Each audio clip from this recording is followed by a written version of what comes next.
The UN Charter starts with the words, "We the peoples." What the Secretary General is doing through the Global Compact and now through the partnership with the World Economic Forum is tossing this out the window. Everyone's feet on the carpet and not here. This has to go back. Okay. Please, please.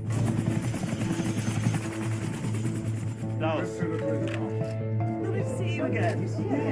Hello, everybody. Hi, everybody.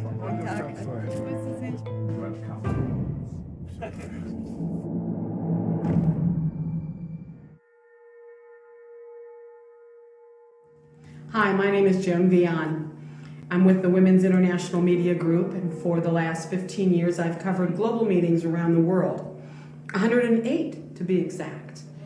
And it was at my first global meeting in Cairo in 1994, as I was reading the document that supported that particular conference in Cairo, I started noticing interesting language and terminology which I didn't understand.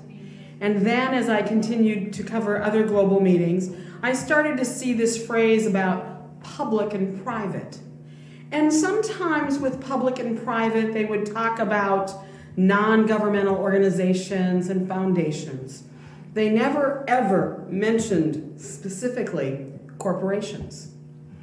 And then it wasn't until the meeting that I went to in Istanbul in 1996 that the document was all about something called public-private partnerships. I was pretty amazed.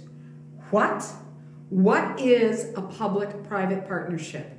And I didn't quite understand it in Istanbul, but I came home and I decided I would meet with somebody at the World Bank. And so I went down the street, since I live about an hour from the World Bank, outside of Washington, D.C. And I went to the World Bank and I started asking questions about what a public-private partnership was. It was pretty difficult, but I finally figured it out. Very simply, a public-private partnership is a way in which corporations, through a new entity called public-private partnership, take control of government assets. Very simply, they are taking control of government assets.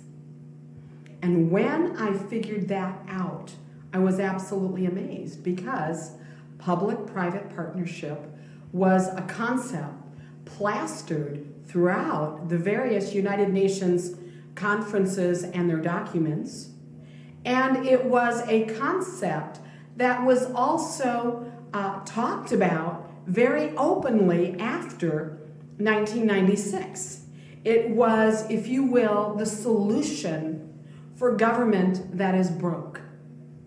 And unfortunately, the real truth about public-private partnership is that you can call it global corporate fascism.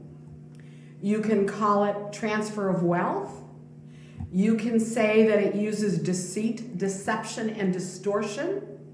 You can call it the fleecing of the American taxpayer. But public-private partnership is really a new structure for government.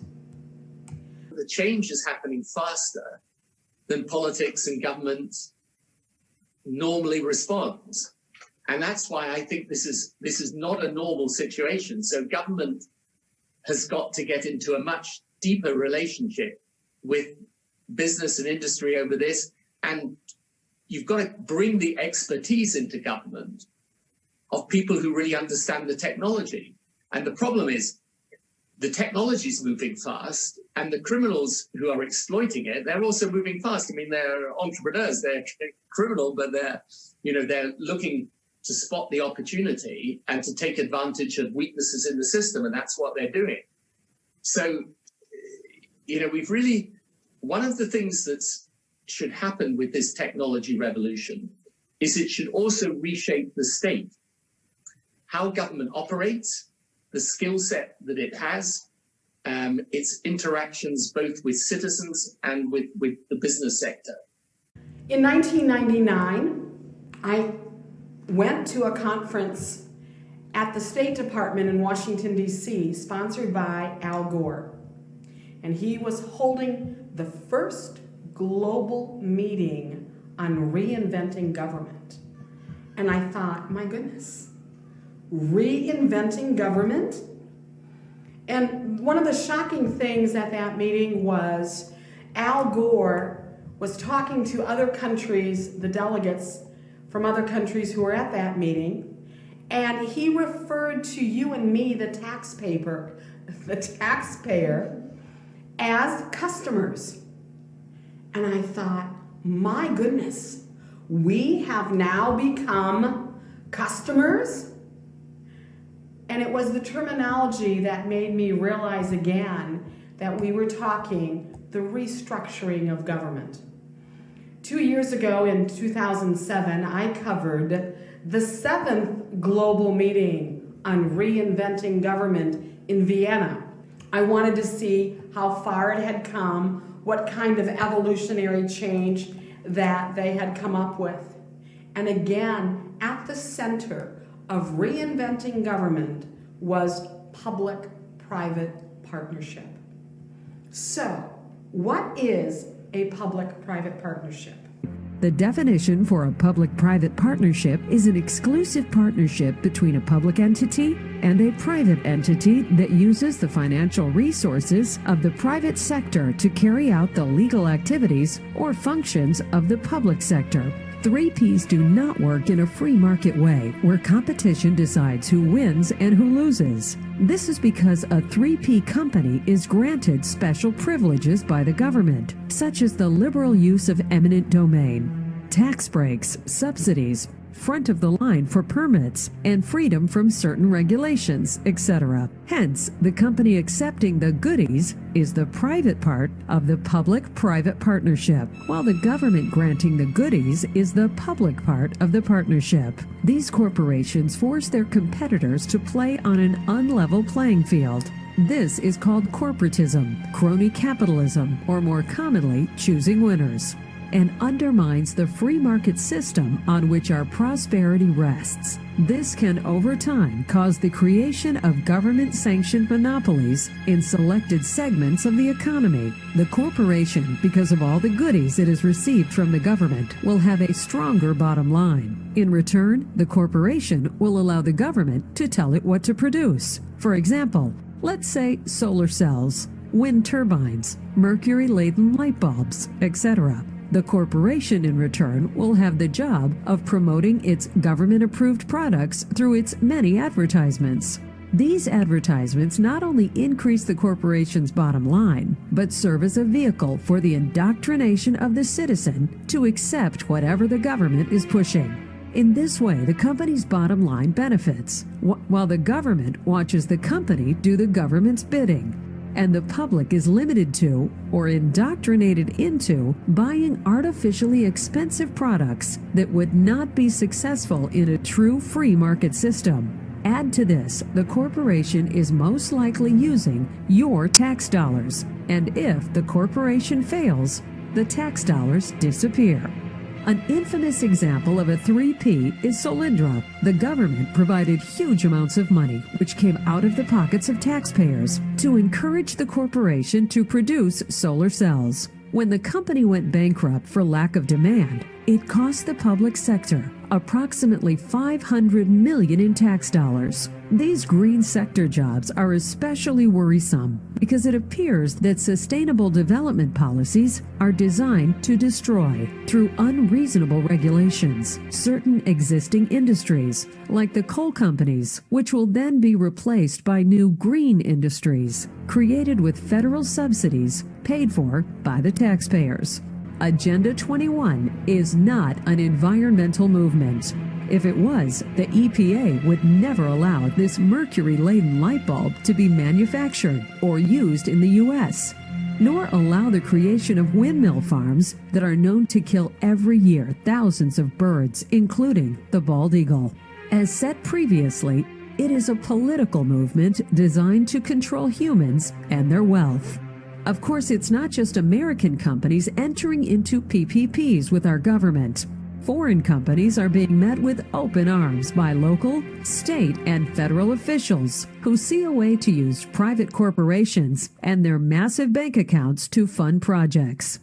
As the Associated Press reported July 15, 2006, on a single day in June 2006, an Australian-Spanish partnership paid $3.6 billion to lease the Indiana Toll Road. An Australian company bought a 99-year lease on Virginia's Pocahontas Parkway, and Texas officials decided to let a Spanish-American partnership build and run a toll road for 50 years. Tom Weiss, American Policy Center, from his Stop Agenda 21 toolkit.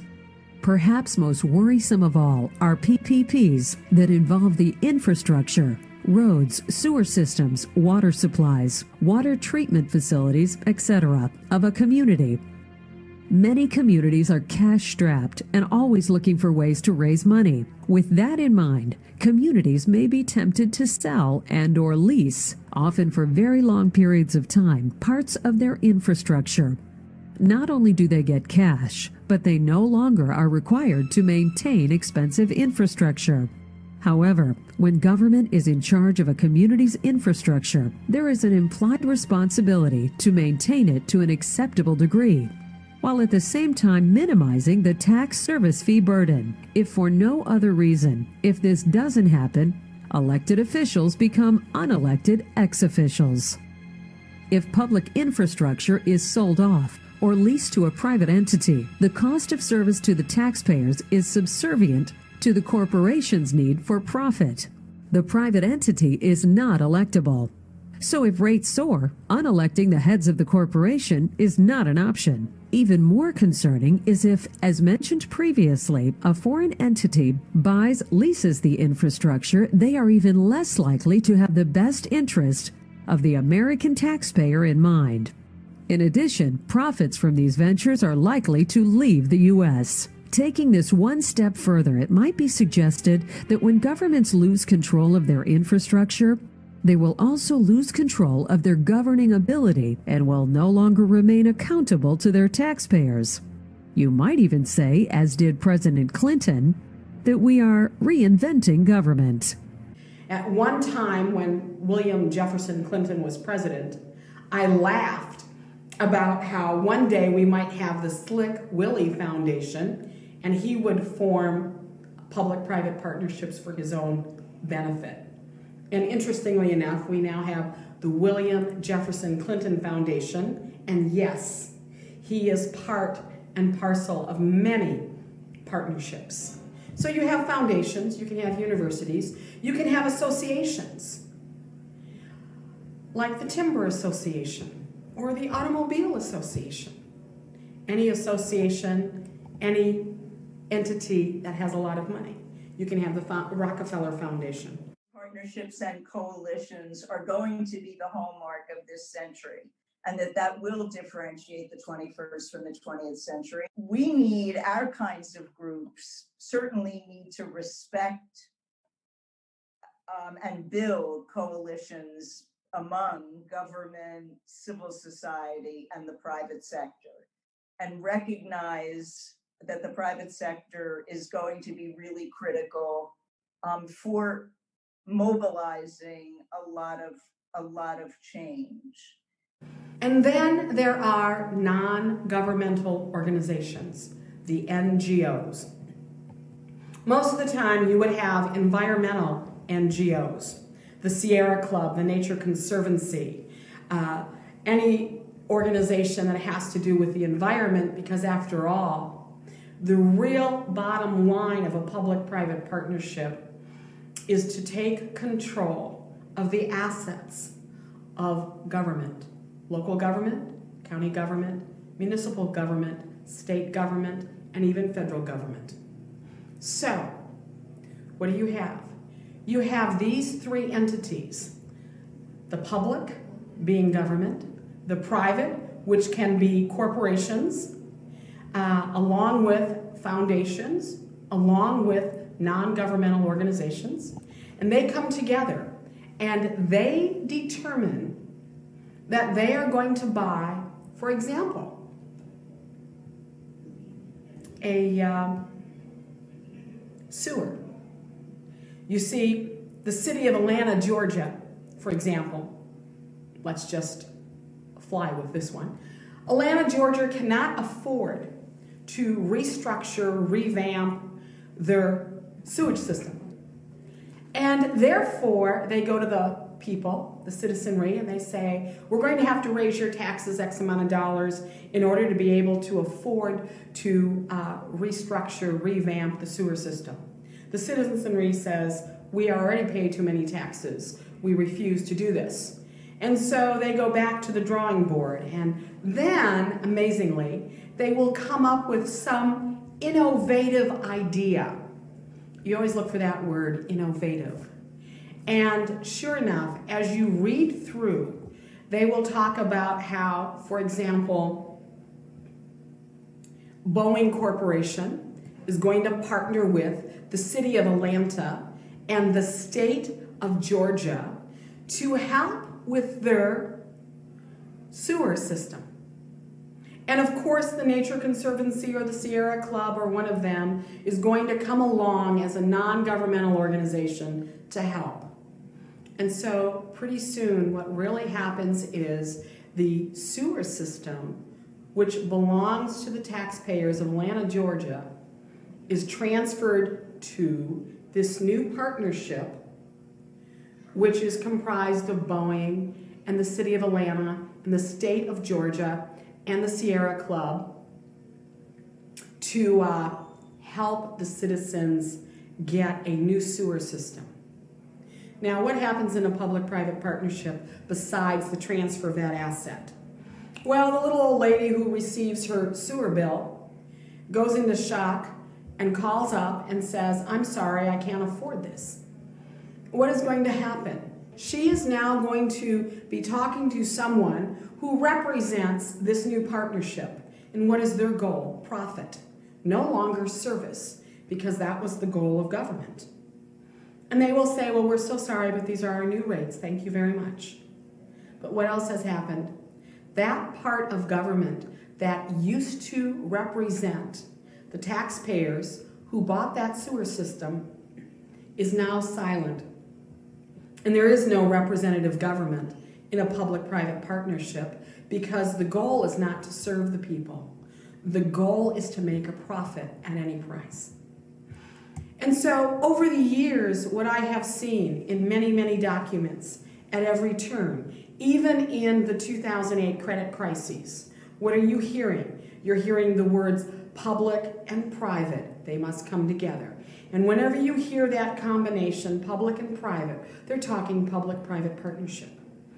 And so we have over 70 years after John Maynard Keynes, who basically told Roosevelt that the way to get out of the Great Depression that would be to deficit spend, we now have every level of government, county, local, state, federal, all levels of government are broke.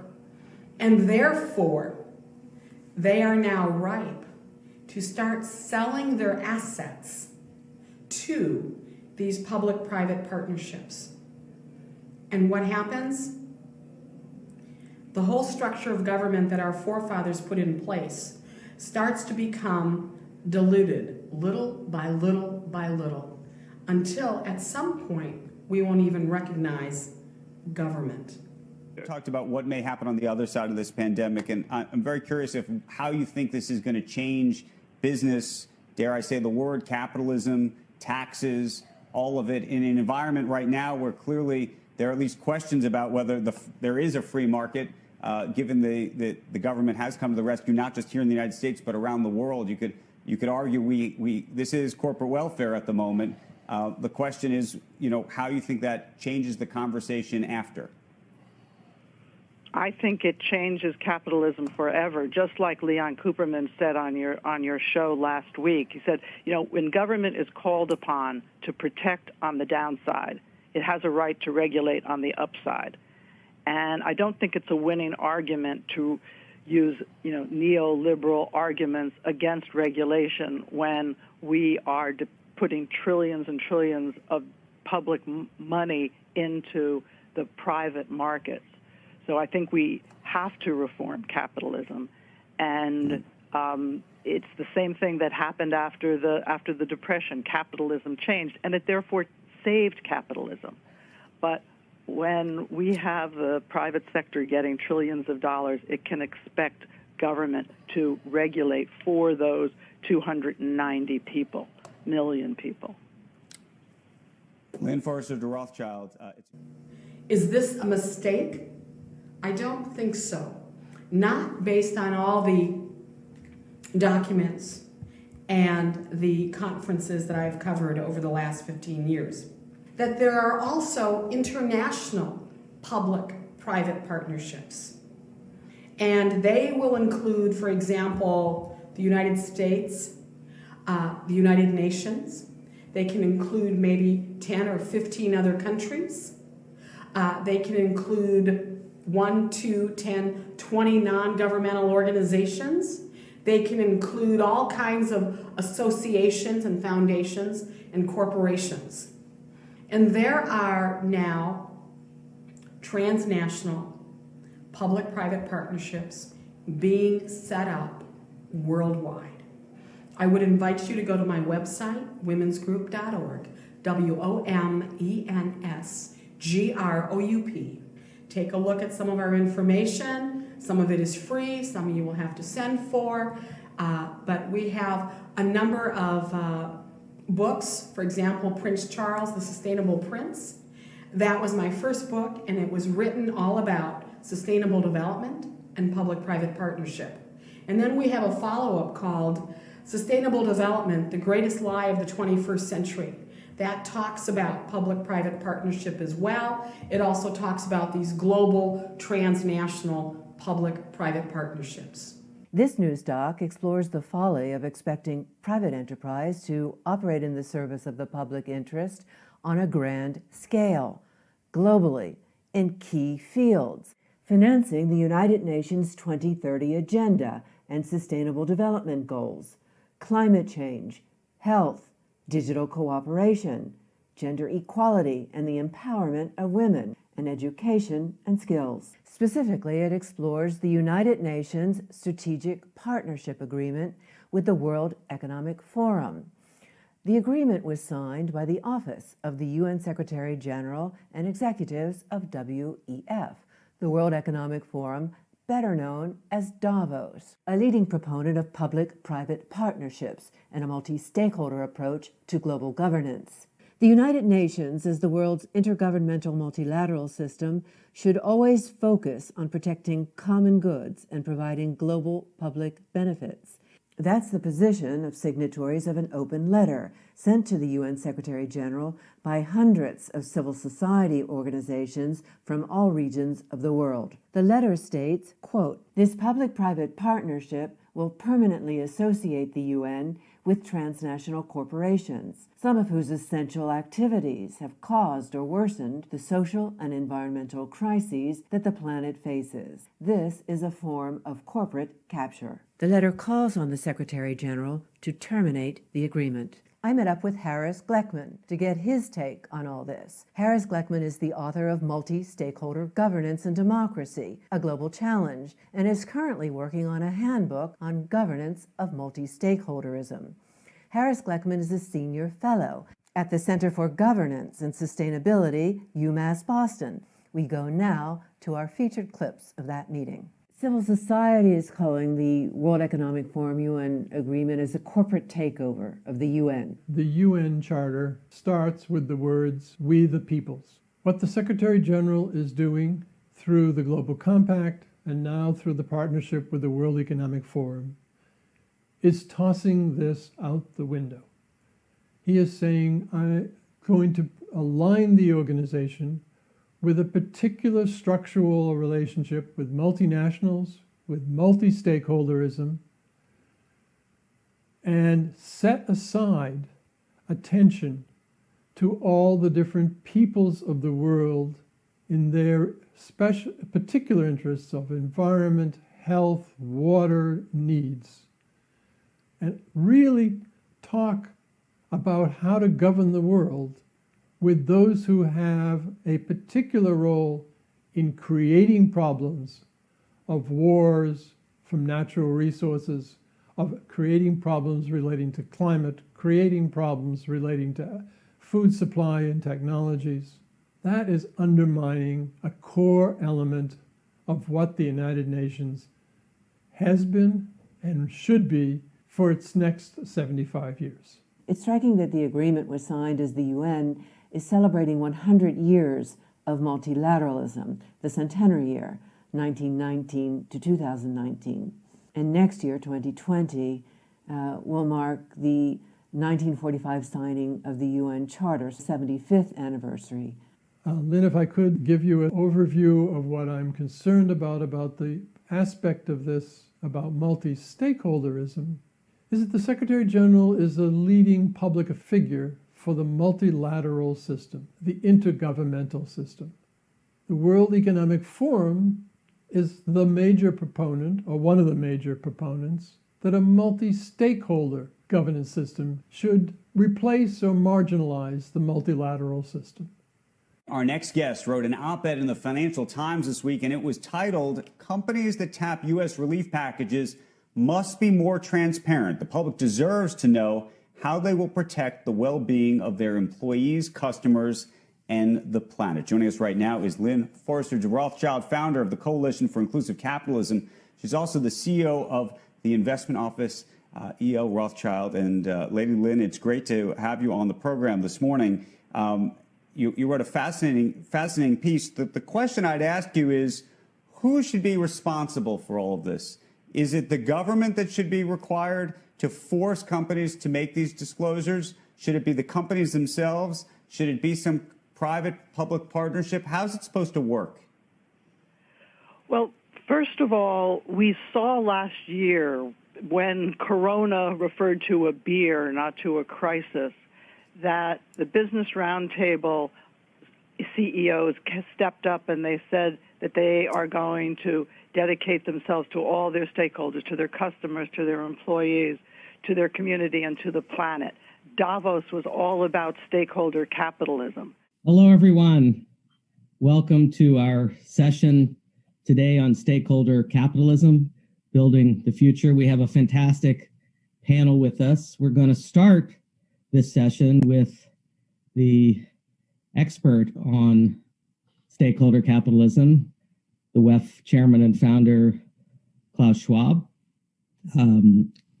Klaus has a new book out today on this subject that will launch our panel, and then we'll join in a broader discussion. Klaus, welcome. Thank you very much, Edward. It's really a very important moment, not just because I'm publishing a book, but we are witnessing a mindset change. I think we are moving from the priority of short-term shareholder profit maximization to a world which is characterized much more by stakeholder responsibility. The COVID crisis has shown us that companies which were committed to the stakeholder concept have performed much better because they have invested into the long-term vitality of the company. So what we have to do now, and what is very important, is to walk the talk. And walking the talk means not just to talk about stakeholder capitalism, but also to establish a framework of metrics which allow everybody to see that a company is performing according to the ESG criteria. And so we have a movement among corporates that this is important. So the Secretary General is taking steps to just jump on the bandwagon of multi-stakeholderism without a public debate about the democratic character of multi-stakeholderism, about a public debate about whether this is effectively able to solve problems without a public debate about how stakeholders are selected to become global governors, or even a public debate about what role the UN should have with any of these multi-stakeholder groups. I have proposed 6 climate-positive actions for building back. Invest in green jobs, do not bail out polluting industries, end fossil fuel subsidies, take climate risks into account in all financial and policy decisions, work together. And most important, leave no one behind. Build back better or whatever. We have a chance to reset the clock and build back better than before. To build back better than before. Remember the terrible damage of COVID as we try to build back from this global pandemic. Joe Biden calls it build back better. Build back better. Building back better. To do things differently. To build back better. I noted that the letter that was sent to the UN Secretary General was also copied to the President of the General Assembly, the President of the Security Council, and the Chair of the G77 with the request that it be circulated to all governments as an official document. The Secretary General should have gone to the intergovernmental process to debate this issue. And now civil society is saying to the intergovernmental process, if the Secretary General isn't going to tell you about it, we want you to have that debate anyway.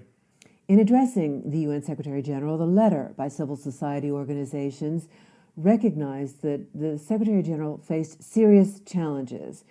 Yes, it is absolutely the case that the Secretary General is caught in a very difficult bind. Governments are not able to collect and are not collecting their taxes from the bulk of international business activities because of movements around tax havens. The governments say, well, we don't have the money, so we cannot underwrite an effort to have a credible global governance system. And this is affecting the operation of the UN.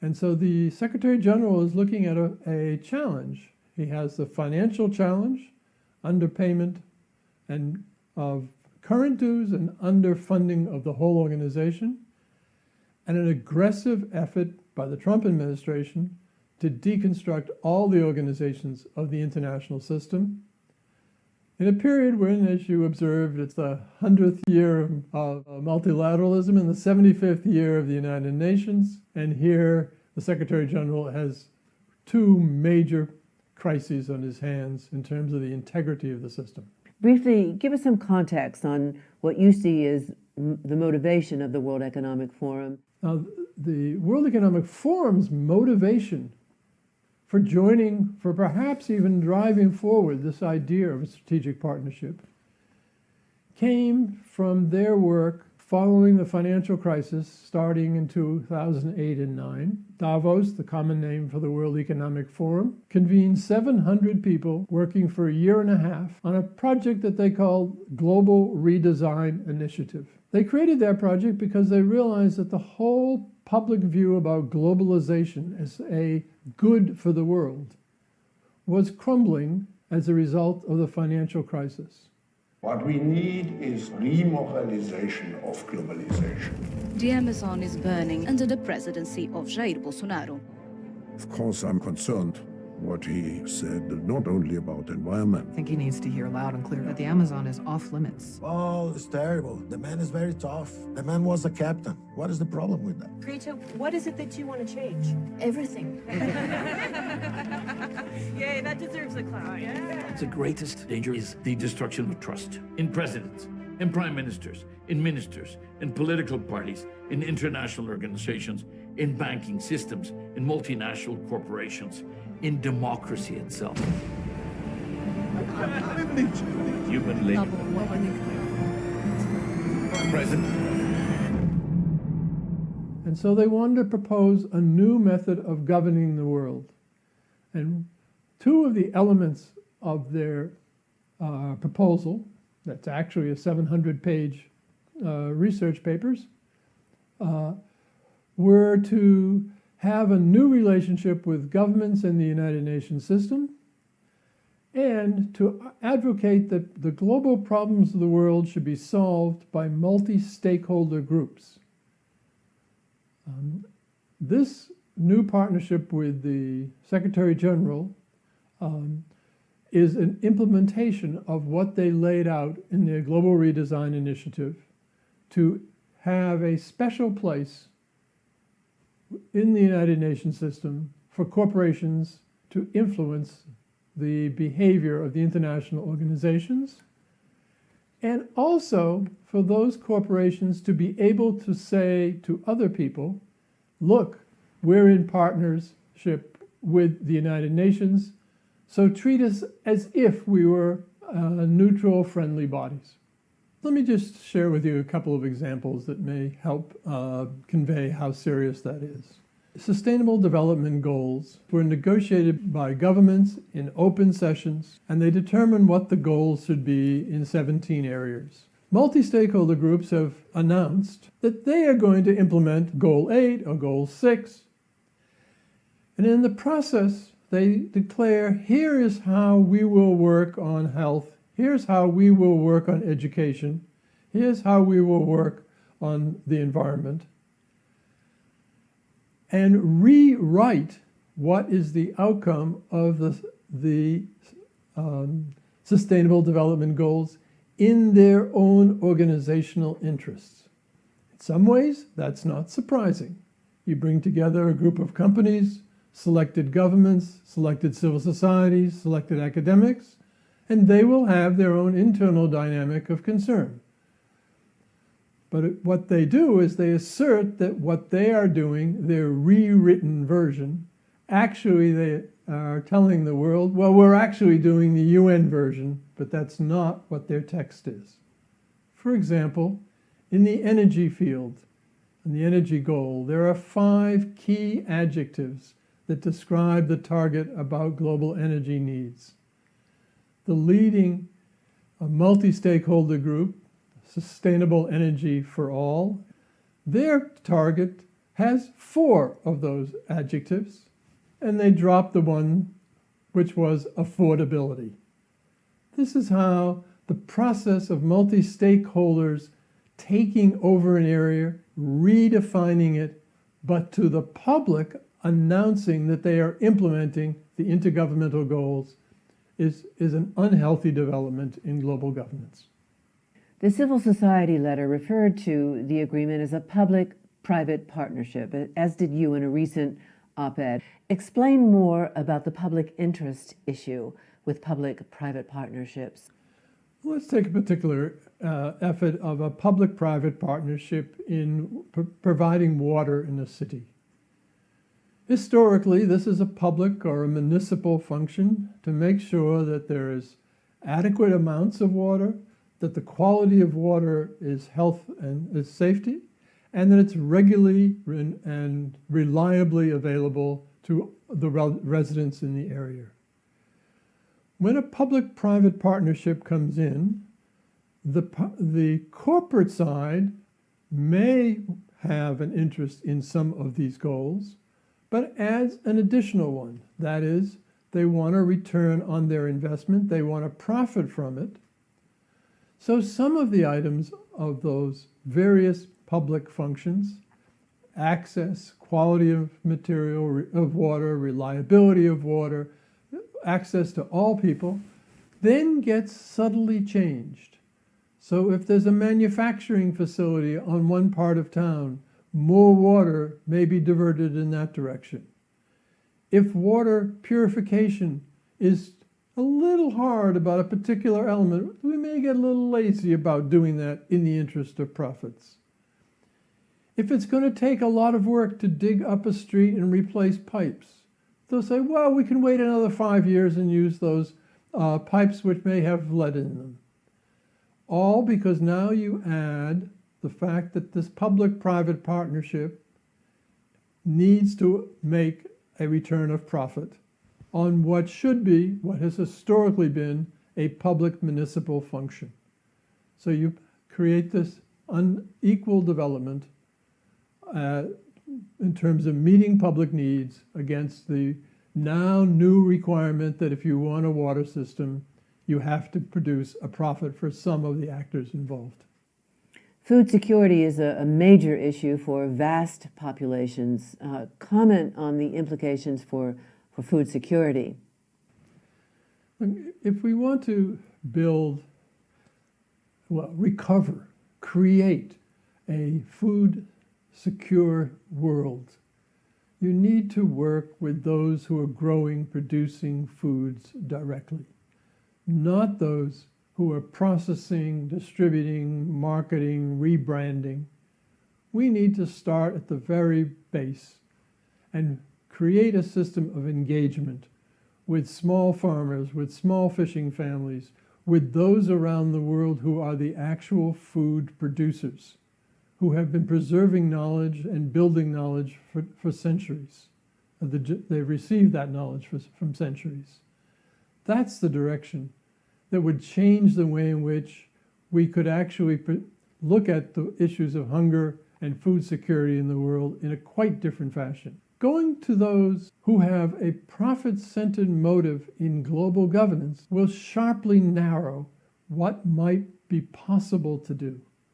That's what the partnership will tend to do as the Secretary General and WEF have private discussions about how do we address the issue of food security while not talking very loud about how we make a profit in that process. If the UN Secretary General invited you in for a one-on-one, what would you say?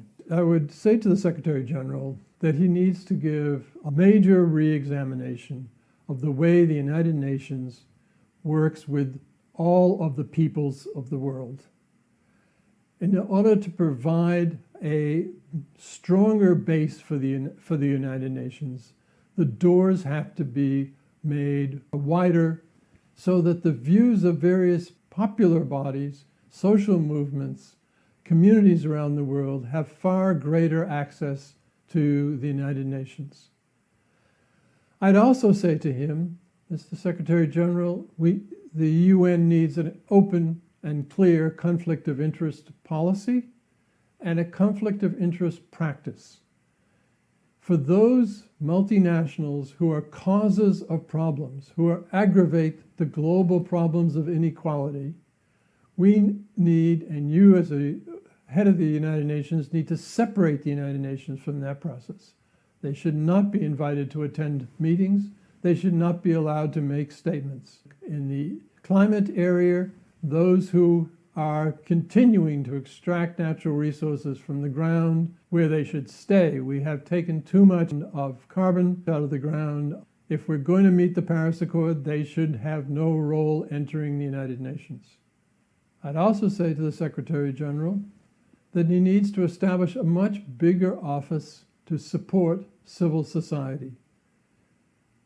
At the moment, the UN support for civil society organizations, institutional support, is about 2 people.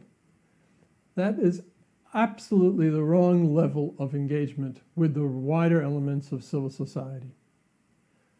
And the last thing I would probably say to the Secretary General is that the UN is very proud of having developed a system of internal governance that protects the weaker countries, the smaller countries, that their views can be heard in the intergovernmental governance process. The Secretary General should not engage with multi-stakeholder groups who do not have a rule book that allows for the protection of smaller members of the group, that does not have a way to appeal and challenge decisions, that does not require public disclosure of their finances.